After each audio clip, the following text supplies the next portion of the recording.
Ben Clancy excelled on the football field in high school. He loved jazz guitar and was the kind of guy who could entertain a crowd. His parents were thrilled when he was accepted to a small liberal arts school in upstate New York to major in public policy.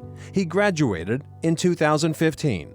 He had a really big heart. He was always kind to everyone when he felt like they weren't getting a fair shake. And he was going to go work for a company that was doing some environmental work for companies in big buildings and that sort of thing. He was really looking forward to it.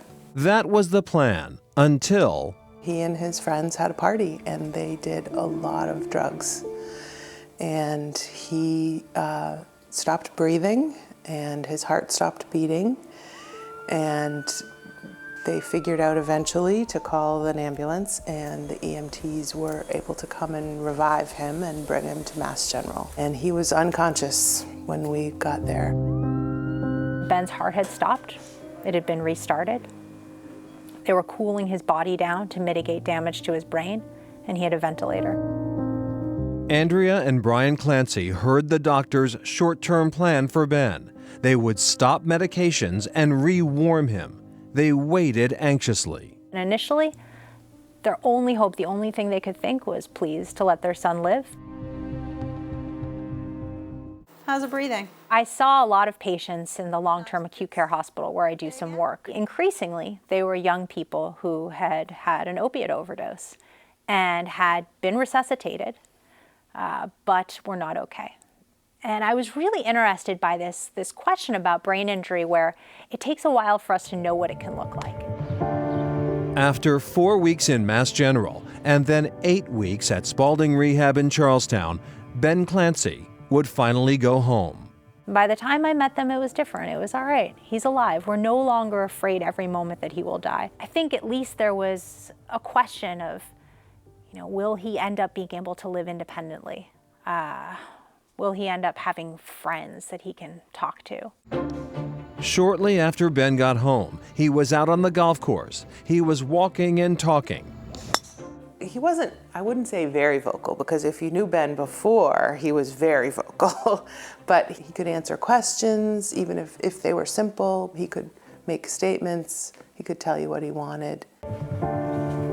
Then, a setback. He did end up with pneumonia about October of 2016. Since then, he really never quite got back to where he was before that. Yes or no? Now we're lucky if we get a sentence in a day. We're kind of behind where we were when Daniela met him to write her chapter in the book. He was living back at home, but he wasn't the same. He was quiet, wasn't certain how well he would even be able to walk or do the daily activities of living an independent life. And, some of the questions that I wanted to know were sort of, how was his mother able to navigate that? Good job. Not knowing how close he could get to the Ben that he was, did that question paralyze her? And the answer was no. She did the things that she had to do each day and tried to find meaning in who her son was at that moment, while also holding on to the hope that things would get better. For the Clancys, it's yet another new normal. We have to help him really with every part of daily living. We have a lot of doctor's appointments and a lot of therapy, physical therapy and speech therapy and occupational therapy. And he's working with therapists to come up with a new program to communicate with us, because he's really not very verbal. And so his life is much different than the life he was going to have. But his mother and his family continue to work to give him things that he enjoys and to help him find meaning in what he can. Ben's family used to call him the Sandwich Man because he liked to make and eat sandwiches day and night. His mother was thrilled when she heard. The other day we were playing around with the iPad and I was in the other room and he typed in sandwich time, which just made me laugh because we always called him Sandwich Man. So that was an initiation that we haven't seen in a really long time. So that's very exciting, good progress. Did he do it the next day? No.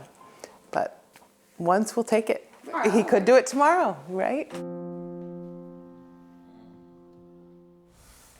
Ben's latest progress report from his mom. He's walking more and more easily thanks to a new walker with multiple wheels on it, and a new communication program is working well too. Ben can either type words on a keyboard, which are then spoken by a computer, or he can push buttons to message complete thoughts. For example, I'm hungry.